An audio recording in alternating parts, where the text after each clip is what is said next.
الرحمن الرحيم. السلام عليكم ورحمة الله وبركاته. Alhamdulillah alladzi kataba nasra wa ta'yida li ibadihil mukhlisin. Inna lanansuru rusulana walladzina amanu fil hayatid dunya wa yawma yaqumul ashhad.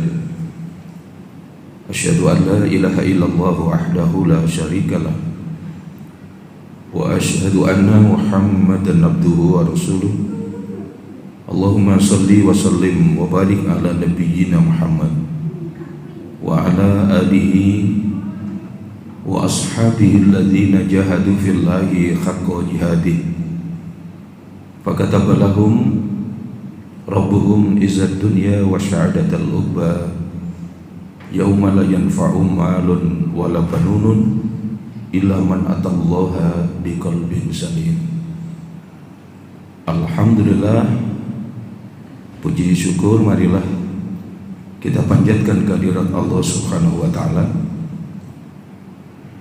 pada kesempatan waktu duha yang berbahagia ini.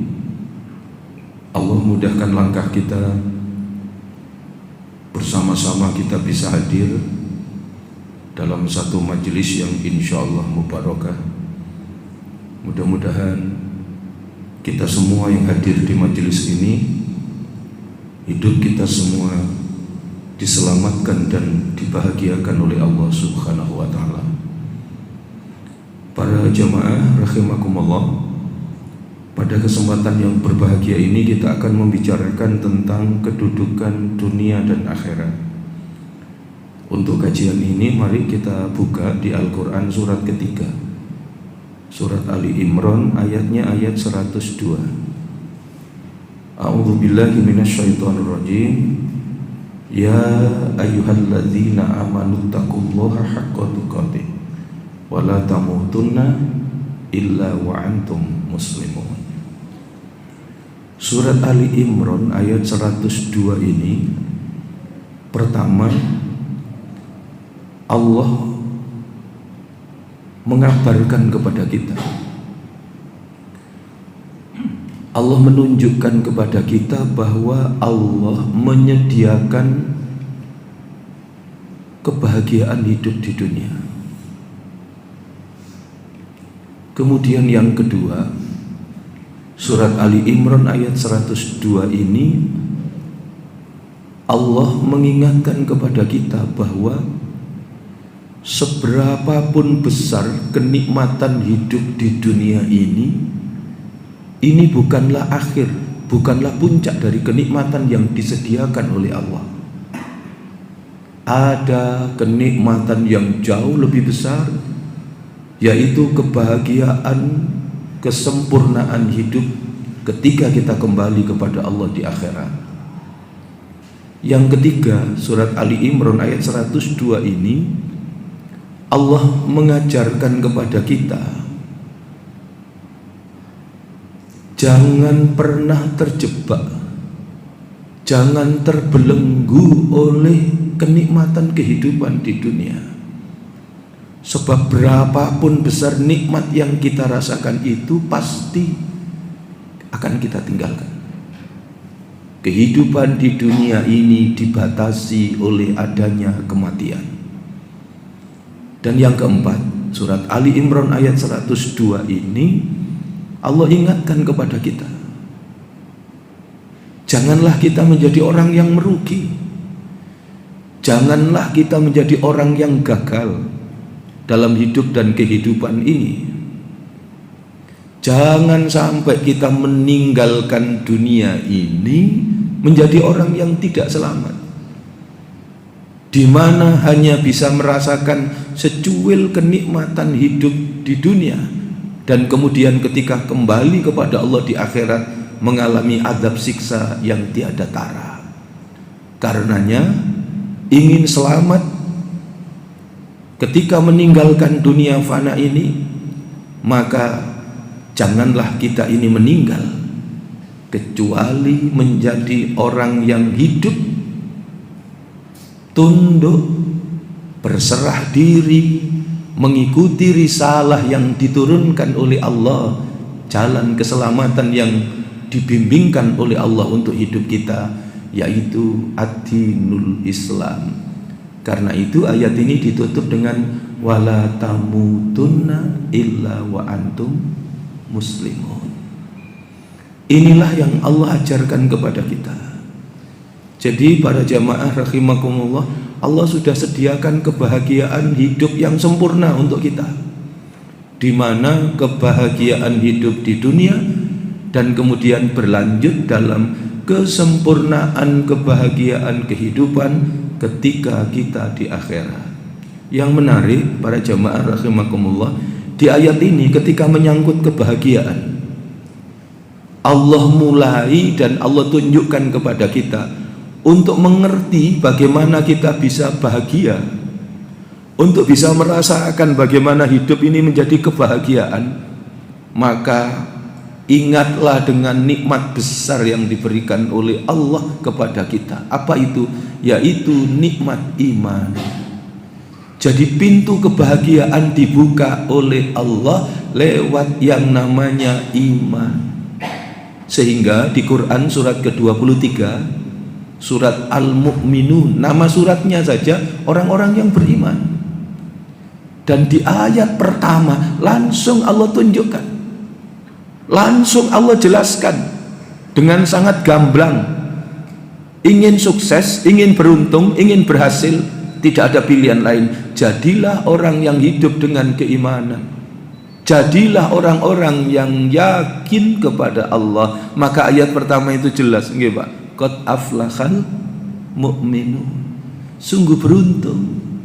Siapa orang yang beruntung itu? Orang yang hidup dengan keyakinan kepada Allah. Yang beruntung adalah orang yang beriman kepada Allah. Seberapa besar sih keberuntungannya? Apa lezat dan nikmatnya iman? Hikmah apa yang kita bisa rasakan? Kebahagiaan seperti apa yang kita dapatkan bagi orang yang beriman? Panjenengan pirsani Al-Quran surat ke-41. Di Quran surat ke-41 surat Fussilat, ayatnya ayat yang ke-30. Di surat Fussilat surat ke-41 ayatnya ayat yang ke-30, sangat jelas di situ Allah tunjukkan kenikmatan, kebahagiaan, lezatnya hidup yang dirasakan bagi orang yang hidup dengan keyakinan kepada Allah. Panjenengan pirsani ayatnya itu, innalladzina qalu rabbunallah, sesungguhnya orang-orang yang yakin kepada Allah, orang-orang yang lisannya mantap mengucapkan apa yang diucapkan, aku punya Allah, Tuhanku Allah, Rabbunallah. Kemudian hidup dengan keyakinan itu, istiqomah dengan apa yang dia yakini, sumastaqomu, begitu ayatnya dilanjutkan oleh Allah. Jika dia beriman, dia yakin kepada Allah, dan kemudian hidup dengan keyakinan itu secara istiqomah, taat, tunduk dan patuh kepada Allah, maka ada jaminan yang diberikan oleh Allah. Hidupnya akan dimerdekakan oleh Allah, hidupnya akan dibahagiakan oleh Allah. Mana bentuknya? Tatanazzalu alaihimul malaika alla takhafu wa la tahzanu wa abshiru bil jannah alladzi kuntum tu'adun. Itu yang Allah tunjukkan. Jangan takut, jangan bersedih, bergembiralah kalian dengan surga yang telah aku janjikan kepada kalian. Jadi Allah menurunkan malaikat, Allah membimbing, Allah meneguhkan keyakinan, Allah memberikan inspirasi, motivasi dan dorongan. Diturunkan para malaikat untuk apa tadi? menyampaikan dan mengabarkan kepada hamba-hamba yang beriman kepada Allah dan hidup dengan keimanan penuh ketaatan itu, jangan takut dan jangan bersedih. Orang yang tidak takut itu adalah orang yang merdeka. Orang yang merdeka itu orang yang tidak diikat, orang yang tidak dibelenggu, orang yang tidak menghamba kepada apapun dan siapapun. Merdeka sebab dia hidup hanya menjadi hambanya Allah, yang pertama. Dan yang kedua, jangan sedih. Orang yang tidak sedih itu artinya berarti orang yang dilepaskan ikatan-ikatan kekecewaan, penyesalan, keraguan, berubah menjadi kegembiraan, berubah menjadi kebahagiaan. Orang yang beriman adalah orang yang hanya menghamba kepada Allah, kemudian hidupnya dipenuhi dengan bertabur bunga-bunga kegembiraan dan kebahagiaan. Apa makna dari ayat ini? Quran surat ke-41, surat Fussilat ayat yang ke-30 itu diantara sekian banyak makna. Pertama, orang beriman itu akan mendapatkan buah. Apa buahnya? Dalam hidup dia merasakan al-itminan, ketenangan. Yang kedua, apa yang dia dapatkan? Di ayat ini tadi jelas, orang yang beriman, orang yang berpayah-payah berjuang untuk berada di dalam kebenaran, berpihak ke dalam perjuangan kebenaran, dakwah, keringat, air mata dan darah yang dia lakukan, tidak ada yang cek kosong. Tidak ada yang sia-sia. Dia tidak akan pernah malas, susah dan gelisah. Dia akan terus bersemangat. Kenapa?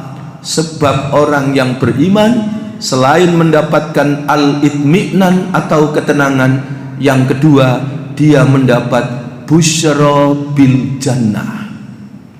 Busyra bil jannah itu artinya bergembira dengan surga.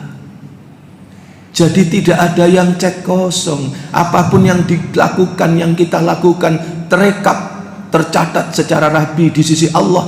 Karena itu kita tidak pernah bermalas-malasan dalam mengisi kesempatan hidup untuk mengambil peran dan bagian dalam perjuangan. Ada pulau harapan, ada kehidupan akhirat yang disediakan dan dijanjikan oleh Allah dari apapun amal soleh yang kita lakukan ketika kita menjalani hidup dan kehidupan di dunia. Inilah para jamaah, jadi orang yang berbahagia itu adalah orang yang menyadari ada nikmat besar yang diberikan oleh Allah dalam hidup kita. Apa nikmat itu? Yaitu keyakinan atau keimanan kepada Allah. Kemudian yang kedua, surat Ali Imran ayat 102 ini, mukmin, orang yang beriman, orang yang yakin kepada Allah itu kemudian didorong oleh Allah untuk meningkatkan kualitas kehambaannya, didorong oleh Allah menuju derajat kemuliaan yang disediakan oleh Allah. Maka mukmin didorong oleh Allah menjadi muttaqin. Bahkan di ayat ini, wahai orang-orang yang beriman, bertakwalah kepada Allah dengan sebenar-benarnya takwa. Masya Allah, mukmin didorong untuk meningkatkan derajat kehambaannya menjadi muttaqin. Panjenengan pirsani Quran surat ke-91. Di surat ke-91 surat As-Sam ayat yang ke-7, ayat yang ke-8, ayat yang ke-9, ayat yang ke-10. Apa yang diingatkan oleh Allah untuk kita? Allah mengingatkan, wa nafsi wa ma sawwaha fa alhamaha fujuraha wa taqwaha qad aflaha man zakkaha wa qad khaba man dassaha. Itu yang ditunjukkan oleh Allah. Allah mengingatkan kepada kita, siapa kita manusia, wa nafsi wa ma sawwaha, jiwa yang disempurnakan oleh Allah. Di situ Allah menyebut dengan nafas. Karena itu ayat berikutnya jelas. Allah berikan bimbingan dan petunjuk. Allah tunjukkan fa'alhamaha fujuraha. Ini jalan fujur. Apa jalan fujur? Jalan kehinaan. Wa taqwaha, dan ini jalan takwa. Apa jalan takwa? Jalan kemuliaan. Maka pilihan mana akan kita tempuh dan jalani dari dua jalan yang ditunjukkan oleh Allah? Jalan kehinaan atau jalan kemuliaan? Apa jalan kemuliaan? Apa jalan takwa itu? Kaidahnya jelas. Takwa Allah ayyuta'a fala yuksha wa yuskara fala yukfar wa yudkara fala yunsa. Jadi orang yang hidupnya mulia itu, orang yang bertakwa kepada Allah itu, ciri yang pertama adalah ayyuta'a, yaitu orang yang hidup dalam ketaatan. Taat, tunduk dan patuh kepada Allah merupakan ciri utama dari orang yang hidupnya mulia, orang yang bertakwa kepada Allah. Yang kedua apa? Wa yuskara fala yukfar. Orang yang hidupnya mulia, orang yang memilih jalan ketakwaan itu adalah orang yang merasakan hidup dengan penuh rasa syukur. Jadi orang yang bertakwa itu orang yang hidupnya bersyukur kepada Allah. Nomor 3, apa orang yang hidupnya dimuliakan oleh Allah? Apa orang yang hidupnya bertakwa kepada Allah itu? Cirinya adalah wahyudkaro fala yunsa. Orang yang hidupnya selalu ingat kepada Allah. Orang yang hidupnya selalu berzikir kepada Allah. Itulah orang yang menempuh jalan kemuliaan, jalannya orang yang bertakwa kepada Allah.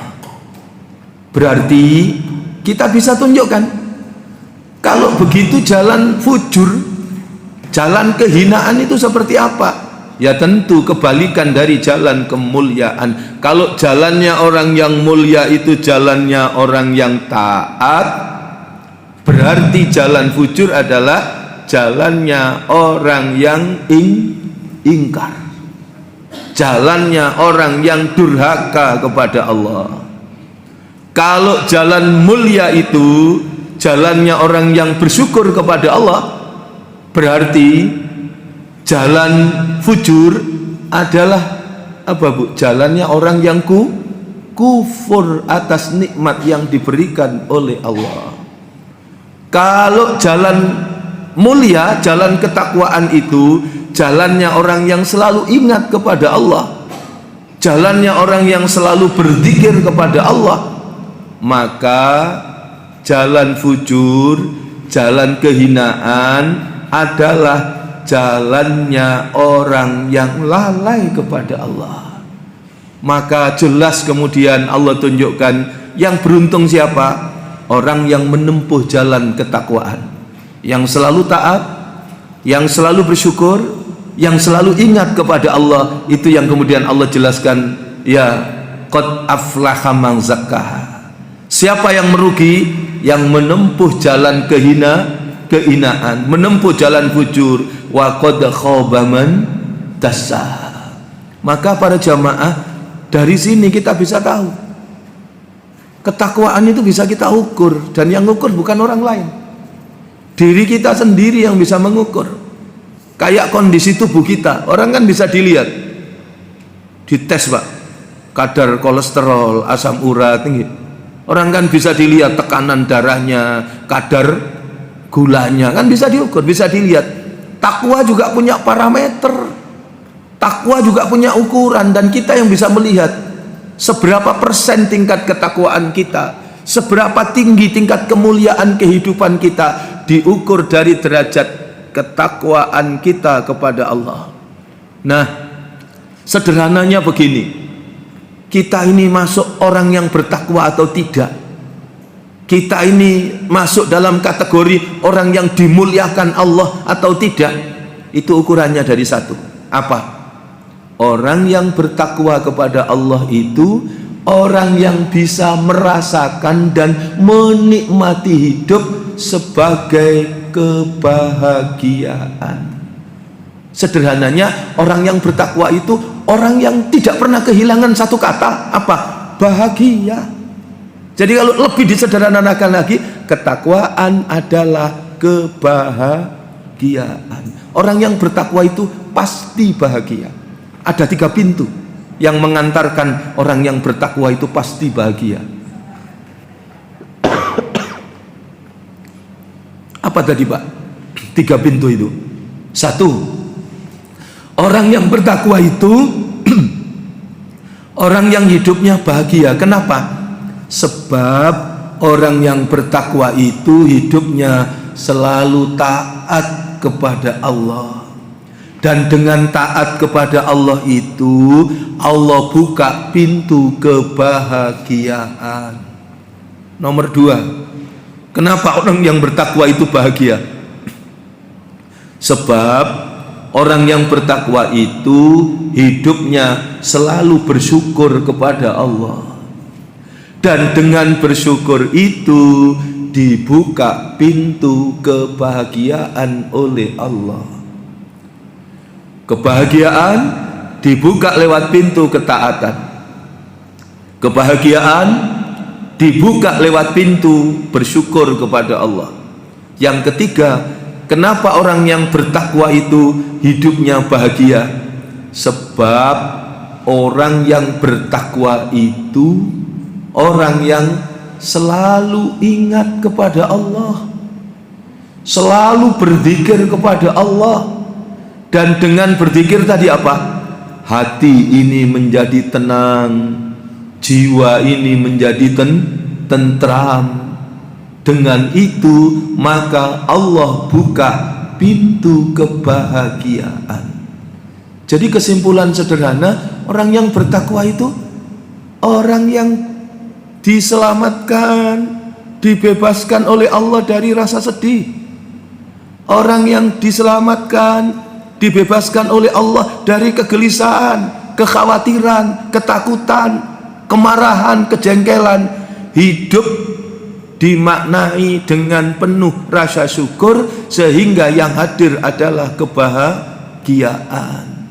Sebab bagi orang yang bertakwa disadari hidup dengan segala macam ragamnya, dunia ini bukan pembalasan. Dunia ini adalah bagian dari ujian yang diberikan oleh Allah.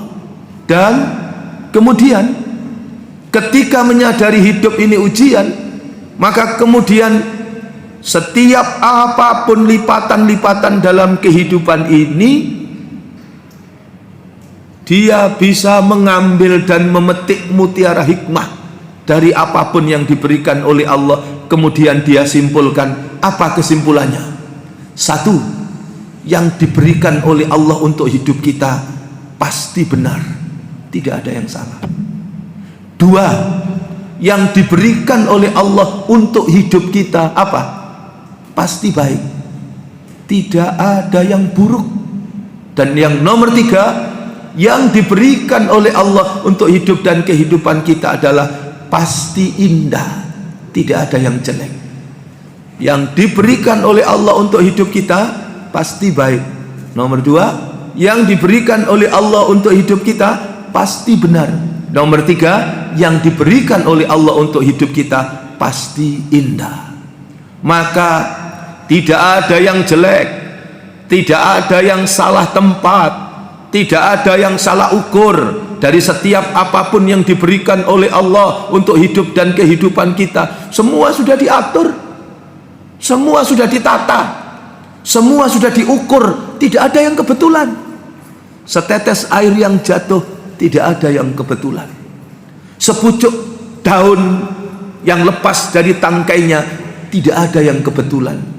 Semua sudah ditata, diatur oleh Allah dalam keteraturan dan ukuran yang sudah ditetapkan oleh Allah. Dan yang pasti, semua yang diberikan oleh Allah adalah kebaikan. Dan bagi orang-orang yang dimuliakan oleh Allah, maka kebaikan itu akan terus bertambah, bertambah dan menjadi bertambahnya kebaikan. Itulah dalam hidup yang disebut barokah. Sehingga ada satu hadis yang menyatakan begini, unzilat alayya suratun wa iya salasuna ayat jumlatan wahidatan wa qala hiya almani afil kubur. Telah diturunkan kepadaku satu surat, surat Al-Mulk, surat ke-67 maksudnya, dan dijelaskan di hadis itu terdiri atas 30 ayat, dan yang 30 ayat itu istimewa. Apa istimewanya? Jumlatan wahidatan, satu surat yang oleh Allah diturunkan sekaligus 30 ayat. Dan dalam sabda Rasul itu kemudian Rasul menyatakan waqala hiya almani'a fil kubur. Nama lain dari surat ke-67 surat Al-Mulk itu adalah Al-Mani'ah. Nama lainnya adalah Al-Munjiyah. Ada yang menyebut Al-Mani'ah. Al-Mani'ah itu artinya yang mencegah. Disebut yang lain dengan Al-Munjiyah. Al-Munjiyah itu artinya yang menyelamatkan, yang mencegah dari dahsyatnya siksa kubur di alam barzakh, yang menyelamatkan dari dahsyatnya azab di akhirat, yaitu di neraka. Maka di antara amal yaumi, amal harian, Rasul itu tidak pernah melewatkan memasuki malamnya kecuali dengan selalu rukuk dan sujud kepada Allah, berzikir kepada Allah, dan kemudian dilanjutkan membaca Al-Quran. Salah satu yang dibaca surat ini, surat ke-67, surat Al-Mulk, 30 ayat. Sebagaimana dalam sabda beliau tadi, menurut jumhur mufassir, mayoritas ulama tafsir, saking luar biasanya ayat ini untuk mentadaburi hidup kita, supaya selamat bahagia di dunia sampai bahagia dalam keselamatan hidup di akhirat. 30 ayat itu diponto-ponto, dibagi menjadi 6 bagian. Bagian pertama itu ayat 1 sampai 4. Bagian kedua itu ayat 5 sampai dengan ayat 15. Bagian ketiga itu ayat 16 sampai dengan ayat 22. Kemudian bagian yang keempat itu 2 ayat, ayat 23, ayat 24. Kemudian bagian kelima itu 3 ayat, ayat 25, 26 dan ayat 27. Terakhir bagian yang keenam adalah ayat 28, 29, 30. Coba panjenengan pirsani surat Al-Mulk, surat ke-67 ayat 1 sampai 4 itu Allah mengajarkan tentang kebahagiaan. Ayat 1 sampai 4 itu Allah mengajarkan tentang keteraturan. Allah mengajarkan tentang kualitas hidup, hidup yang teratur. Kenapa? Karena ada aturan dan hidup mengikuti aturan yang diberikan oleh Allah. Jadi ayat 1 sampai 4 itu mengajarkan mukmin muslim itu orang yang bahagia. Mukmin muslim itu orang yang hidupnya berkualitas. Mukmin muslim itu orang yang hidupnya teratur, ditata sedemikian rupa sebagaimana Allah menata jagat raya, alam semesta dengan segala kehidupan ini oleh Allah didesain sedemikian rupa dalam ukuran keteraturan yang sudah ditetapkan oleh Allah. Tidak ada yang kebetulan. Matahari punya jalan, bintang punya jalan, langit ditinggikan oleh Allah tanpa tiang pancang, 7 langit berlapis-lapis, tidak ada celah, tidak ada cacat. Ayat 1 sampai 4 mengajarkan itu semua supaya kita menyadari tidak ada pilihan lain kecuali orang yang beriman kepada Allah adalah orang yang hidupnya bahagia, teratur, mengikuti aturan yang sudah ditetapkan oleh Allah. Itu bagian pertama. Maka ketika menjalani kehidupan, apa? selalu berbicara yang terbaik. Maka ayat yang kedua itu kan jelas. Setelah ayat yang pertama diawali dari barokah, tabarakalladzi biyadihil mulku wa huwa ala kulli syai'in qadir. Maka ayat yang kedua, alladzi khalaqal mauta wal hayata liyabluwakum ayyukum ahsanu amala. Itulah hidup kita. Hidup kita itu hidup bagaimana? Hidup yang ahsanu amala, mengisi kesempatan umur yang diberikan oleh Allah tidak asal, apalagi maksiat, tapi ahsanu amala, kualitas amal perbuatan yang terbaik. Yang kedua adalah ayat 5 sampai dengan ayat 15. Di surat Al-Mulk ayat 5 sampai dengan ayat 15 itu adalah Allah mengingatkan kepada kita tentang ahlun nar, tentang ahlul jannah.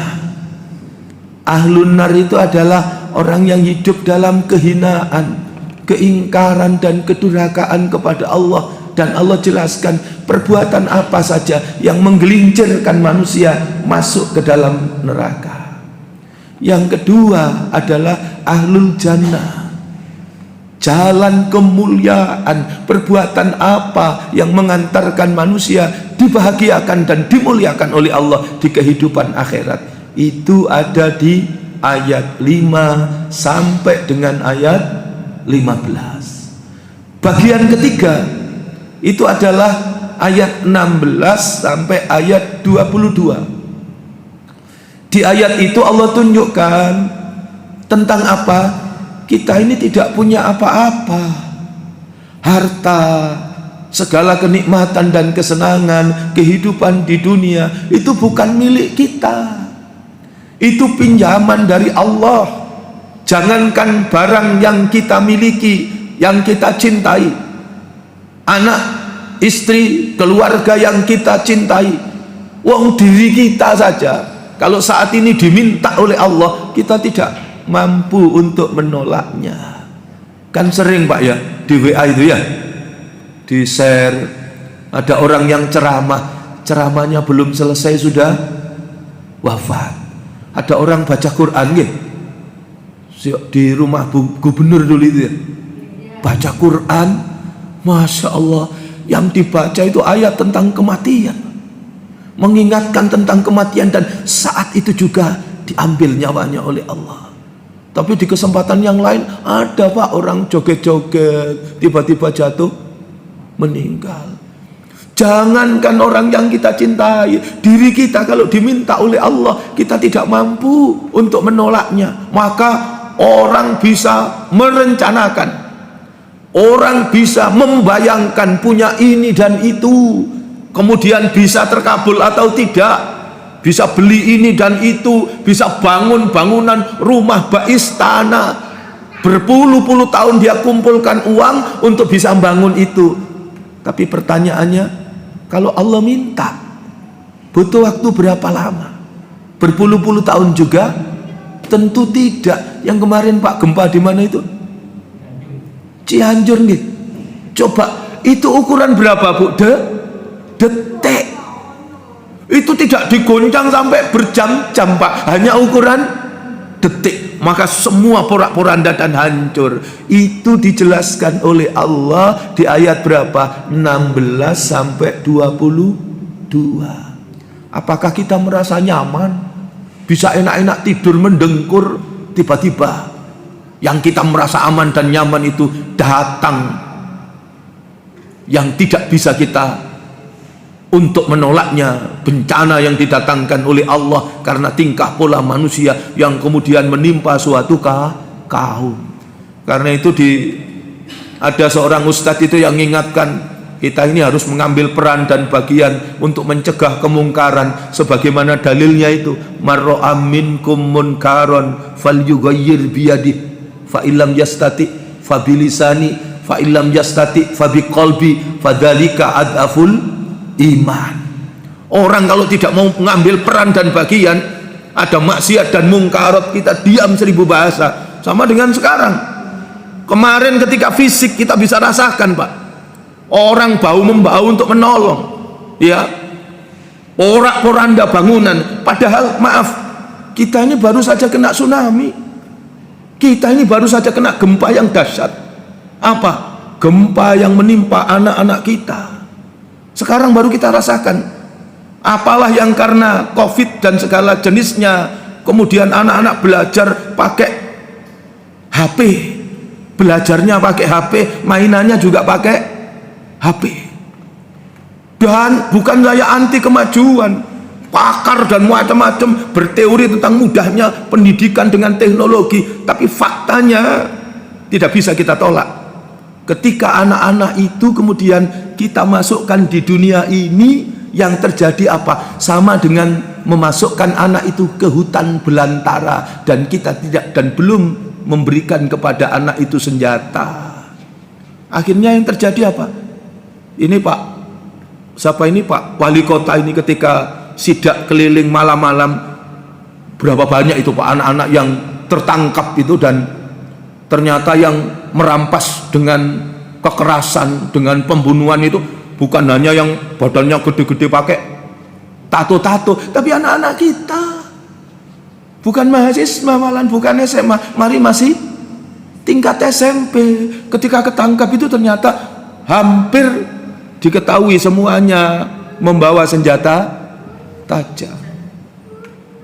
Belum lagi anak-anak yang tidak pernah kita bayangkan, wajah mereka masih kecil, lugu, cantik, kecil-kecil. Tidak pernah, orang tuanya mungkin di rumah beranggapan anak-anak saya ini biasa-biasa saja. Ternyata tingkah yang dilakukan sudah luar biasa.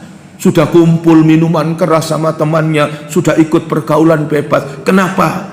Ini sudah meracuni sedemikian rupa. Bahkan hal-hal yang tidak masuk akal itu ditempuh oleh anak-anak kita. Coba, sampai apa itu yang nyayat-nyayat gitu. Itu orang kan misalnya berpikir, tapi anak kita berani enggak? Ya dilakukan betul oleh anak-anak yang sudah terpengaruh ini. Itu yang ditimpakan ke dalam kehidupan kita. Nah, maka sekali lagi di ayat berapa tadi? 16 sampai 22 itu Allah ingatkan kepada kita. Jangan pernah kita sombong. Sombong itu ciri yang pertama, batorul haq, menolak kebenaran, tidak mau diatur oleh Allah. Maka janganlah dengan semua yang kita miliki itu kita lupa tatanan dan petunjuk yang diberikan oleh Allah. Tetaplah hidup dengan petunjuk yang diberikan oleh Allah. Mudah-mudahan umur kita barokah, harta kita barokah, diri dan keluarga kita, utamanya anak-anak yang diamanahkan oleh Allah kepada kita dalam penjagaan, perlindungan dan pertolongan dari Allah Subhanahu wa taala. Berikutnya yang keempat itu 2 ayat. Ayat berapa tadi Pak? 23, 24. 2 ayat.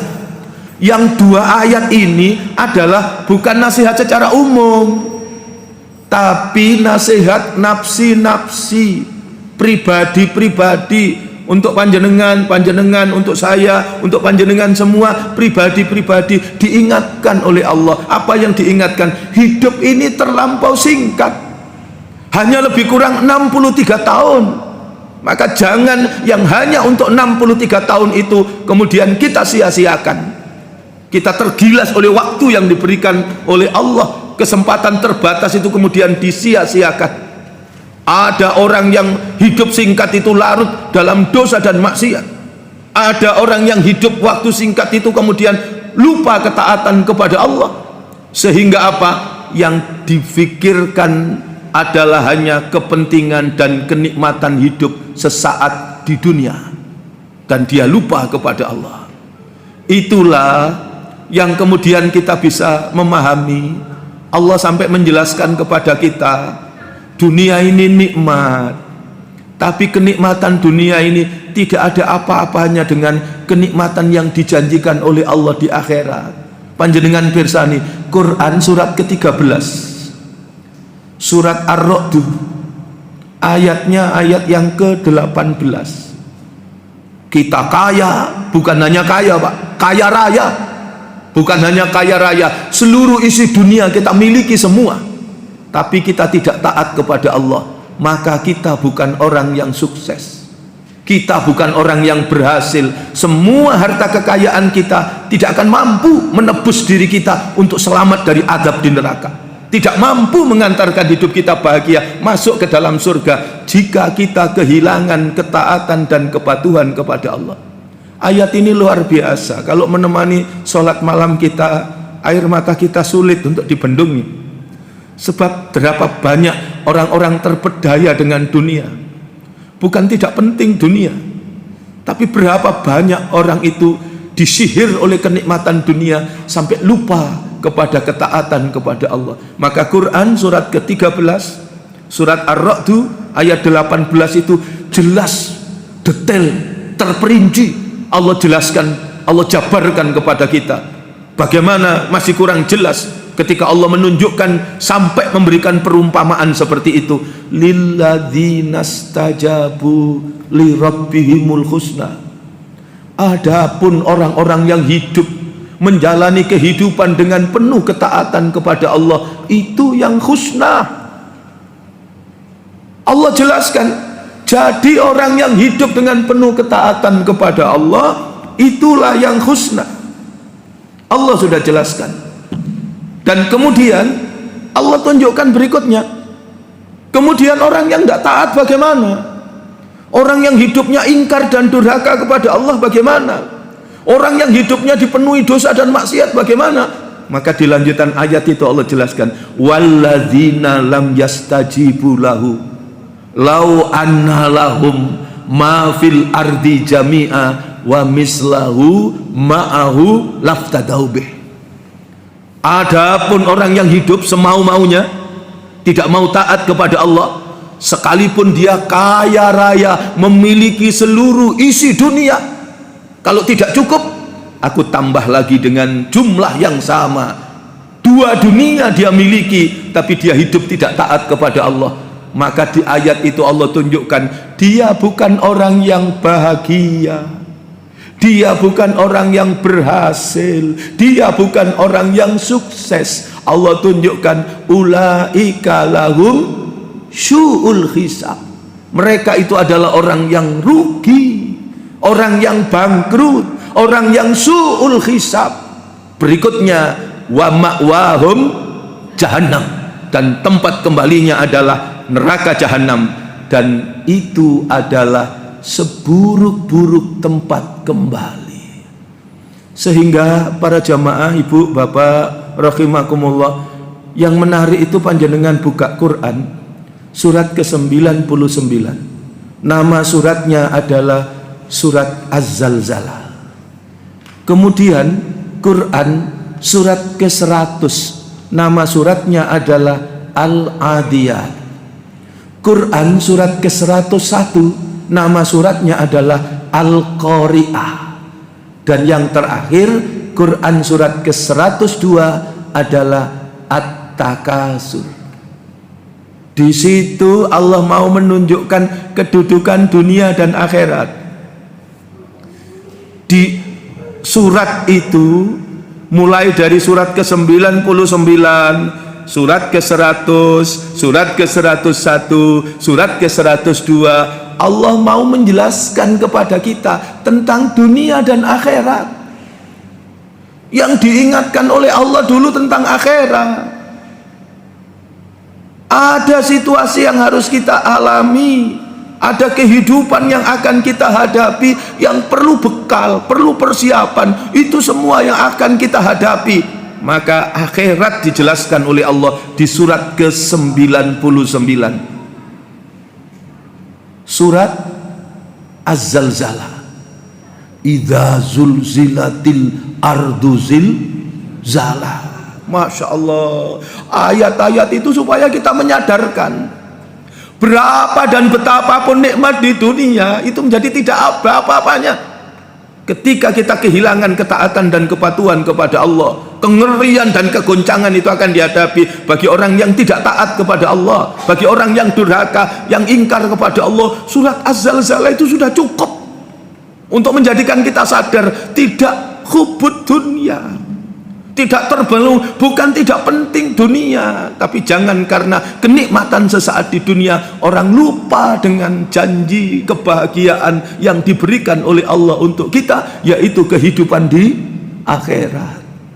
Tapi Pak, Ibu, jamaah rahimakumullah, begitu masuk surat ke-100, surat Al-Adiyat, di Al-Adiyat itu ketemu.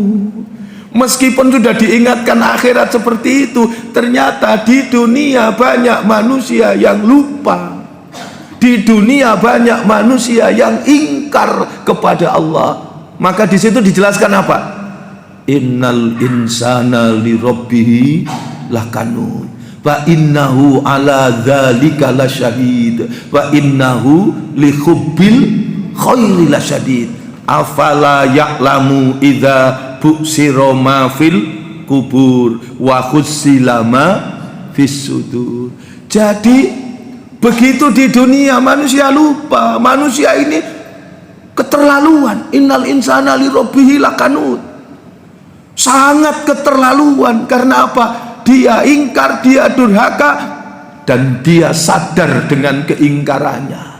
Itu yang diingatkan oleh Allah. Kemudian Allah jelaskan, kemudian Allah tunjukkan, kemudian Allah jawab. Kenapa? Wong orang yang taat itu nilainya jauh lebih berharga dibanding dua dunia.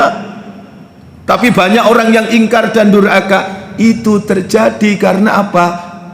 Setelah innal insana li rabbihi lakanut wa innahu ala dzalika lasyahid, maka berikutnya wa innahu li hubbil khairi lasyadid, rasa cintanya yang berlebihan kepada dunia sehingga ingkar, sehingga durhaka kepada Allah. Yang dianggap penting, yang dianggap mahal, yang dianggap bernilai dan berharga, itu hanya dunia, sehingga dia lupa kepada akhirat. Sehingga di surat Al-Adiyat, surat ke-100 itu Allah sadarkan kita, jika ingin kembali dalam ketaatan, selamat dari keingkaran, kedurhakaan, ada dua pintu yang diajarkan oleh Allah. Pertama, afala ya'lamu idza bu'sira ma fil kubur wa khussila ma fis sudur. Jadi yang pertama yang nyadarkan kita itu adalah, ingatlah antara dunia dan akhirat ada yang namanya alam barzah. Sadarlah di alam barzah itu belum divonis, belum diadili masuk surga atau masuk neraka, tapi orang bisa merasakan lezat dan nikmatnya alam barzah. Bagi orang yang ingkar dan durhaka, maka dia sudah hidup dalam penderitaan, belum divonis dan diadili. Kenapa? Sebab kata Rasulullah, di alam barzah dengan dimensinya itu, Rasul memberikan gambaran kepada kita, orang yang hidup dalam ketaatan itu ditempatkan oleh Allah di alam barzah itu seperti di sebuah taman di antara taman di surga. Sebaliknya orang yang ingkar dan durhaka kepada Allah ditempatkan di mana? Seperti dimasukkan di salah satu parit di antara parit di neraka. Ini yang bisa menyadarkan orang supaya kembali dalam ketaatan, supaya menjauhi keingkaran dan kedurhakaan. Yang kedua adalah apa? Menata hati, mengembalikan hati ini dalam keyakinan kepada Allah. Wa khusilama fis sudur. Sudur itu hati, Pak. Disebut di kata Quran ini sudur. Sudur itu lapisan luar dari hati. Kalau hati itu bagian luar namanya sodrun, sudur. Lapisan berikutnya namanya kolbun. Lapisan berikutnya namanya fuad, dan lapisan berikutnya namanya lub. Bentuk jamaknya adalah ulul albab. Jadi orang yang hatinya diisi dengan keyakinan kepada Allah, sebab orang yang taat, tunduk dan patuh kepada Allah itu adalah orang yang memiliki ilmu yang sempurna, yang dalam bahasa Al-Quran itu lapisan pertama sadrun, lapisan berikutnya tadi apa? Kolbun, lapisan berikutnya adalah fuad, dan lapisan yang paling dalam dari hati, tempat kesempurnaan ilmu yang diberikan oleh Allah, namanya lub, bentuk jamaknya ulul albab. Panjenengan pirsani Quran surat ke-13 ayat 19. Jelas di ayat itu, afaman ya'lamu annama unzila ilaika mir rabbikal haqqu kaman huwa a'ma innama yatadzakkaru ulul albab. Jadi orang yang memiliki ilmu inilah, dengan ilmu yang sempurna, maka dia akan taat, tunduk dan patuh kepada Allah. Nah, bagian yang kita terangkan tadi adalah sampai kepada ayat berapa Pak? Surat Al-Mulk tadi, yaitu bagian keempat tentang apa? Nasihat pribadi kepada kita manusia, supaya kita ini menyadari tentang anugerah dan kenikmatan yang diberikan oleh Allah, jangan pernah kita sia-siakan. Kemudian bagian kelima, tadi bagian kelima itu ayat 25, 26, 27 dari surat ke-67 surat Al-Mulk. Isinya adalah langsung contoh Pak, konkret dari Allah. Ada manusia-manusia yang memang tidak percaya akhirat, ada manusia-manusia itu yang tidak tergetar hatinya ketika dikabarkan surga, tidak takut dengan azab neraka. Zaman Nabi itu ada orang itu yang, coba panjenengan renungkan di Al-Quran, ada orang yang diberi harta lupa kepada yang memberi harta. Contohnya siapa? Qarun. Ada orang itu yang diberi kekuasaan lupa kepada yang memberi kekuasaan. Contohnya Fir'aun. Ada yang diberi kepintaran, cerdas, pintar, dan lupa kepada yang memberi kecerdasan itu. Contohnya siapa? Contohnya adalah Khidar bin Salif. Khidar bin Salif itu kaumnya Nabi Soleh, kaum Samud, yang di Quran digambarkan apa itu Pak? Idzim ba'asa asqoha. Idzim ba'asa asqoha itu namanya Khidar bin Salif. Celaka, orang yang paling celaka dari kaum Samud namanya Khidar bin Salif. Kenapa Pak? Kalau masjid ini dibangun dari batu bata, ada yang apa Pak?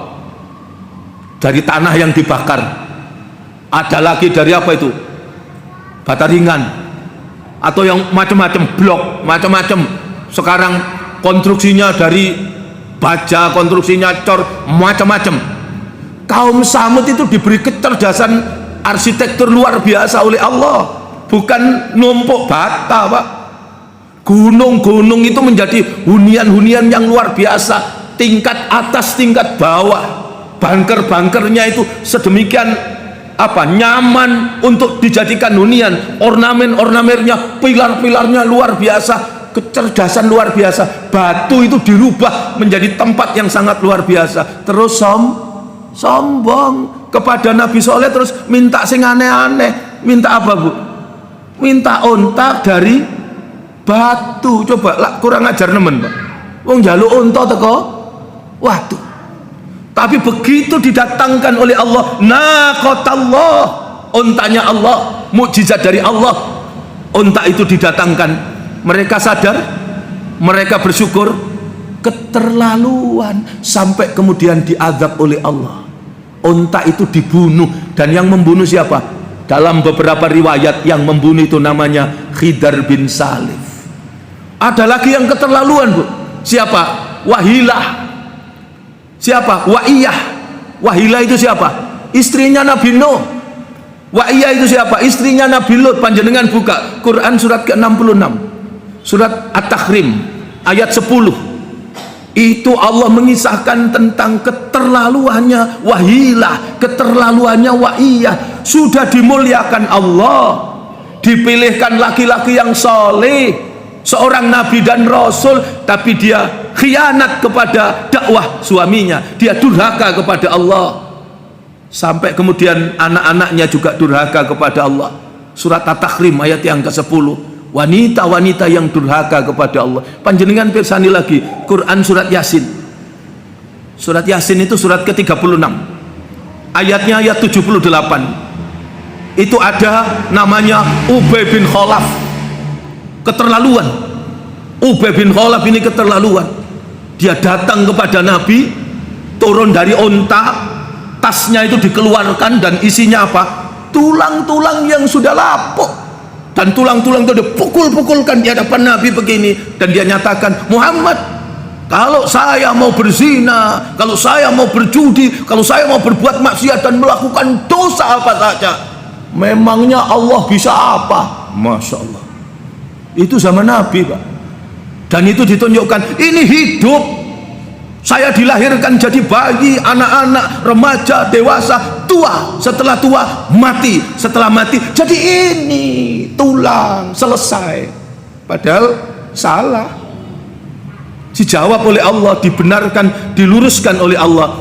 Surat ke-36 surat Yasin, qala may yuhyil idhama wa hiya ramim. Siapa yang bisa menghidupkan tulang belulang begini? Maka dijawab di lanjutan ayat itu, jawab Muhammad, sampaikan, kul yuhyi halladzi ansa'aha awwala marrah. Yang menghidupkan ialah yang menciptakan untuk kali yang pertama. Dulu kita tidak ada dan kemudian diadakan oleh Allah. Yang pasti kita akan kembali kepada Allah, diminta pertanggungjawaban. Itu Ubay bin Khalaf, Pak.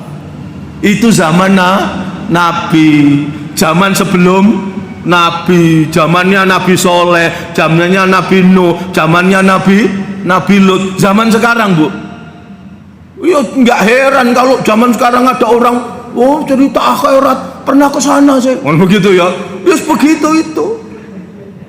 Ada lagi yang karena kaya, karena terkenal, terus enak saya kalau masuk neraka. Kalau saya masuk neraka, nanti saya berkumpul sama artis-artis. Iku neraka gang piro, Pak?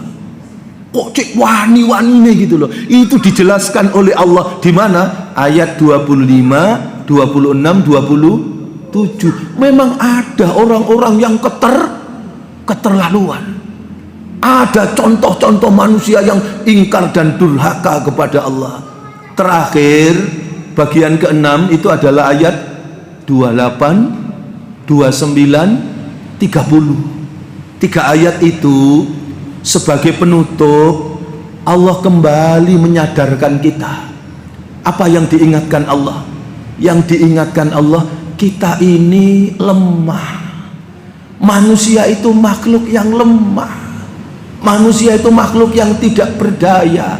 Maka jika ingin sukses, jika ingin selamat dan bahagia, tidak ada pilihan lain kecuali hidup teratur, mengikuti aturan, taat kepada petunjuk pedoman yang diturunkan oleh Allah. Inilah poin-poin yang bisa saya sampaikan di kesempatan yang berbahagia ini. Semoga sedikit yang saya sampaikan ini menjadi tambahan ilmu yang bermanfaat. Saya tidak tahu hidayah Allah diberikan kepada siapa. Bisanya kita memohon kepada Allah. Mudah-mudahan kita ini semua diselamatkan dan dibahagiakan oleh Allah. Mudah-mudahan hidup kita menjadi hidup yang dibarokahi oleh Allah. Diri dan keluarga kita diselamatkan oleh Allah. Anak-anak kita diselamatkan oleh Allah. Lebih-lebih bangsa dan negara kita mudah-mudahan dalam lindungan, pertolongan, bimbingan dan kasih sayang Allah Subhanahu wa ta'ala. Ke depan terus kita mohon kepada Allah agar Allah hadirkan pemimpin yang mendatangkan keridhaan Allah, dan Allah singkirkan pemimpin-pemimpin yang dengan segala kebijakannya mendatangkan murka dan malapetaka dari Allah Subhanahu wa ta'ala. Allahumma anta rabbi la ilaha illa anta khalaqtani wa ana abduka wa ana ala ahdika wa wa'dika mastata'tu a'udzubika min syarri ma sana'tu abu'u laka bi nikmatika alayya wa abu'u bi dzambi faghfirli fa innahu la yaghfirud dzunuba illa anta. Rabbana atina fid dunya hasanah wa fil akhirati hasanah wa qina adzabannar walhamdulillahi rabbil alamin. Ibu bapak jamaah, saya cukupkan sampai di sini. Mohon maaf mohon diikhlaskan, saya akan melanjutkan ada kegiatan di Muhammadiyah 10 di Genteng. Ustadz, saya mohon izin, mudah-mudahan sedikit yang saya sampaikan ini barokah. Saya akhiri dengan doa kafaratul majlis. Subhanakallahumma wa bihamdika asyhadu an la ilaha illa anta astaghfiruka wa atubu ilaik. Assalamualaikum warahmatullahi wabarakatuh.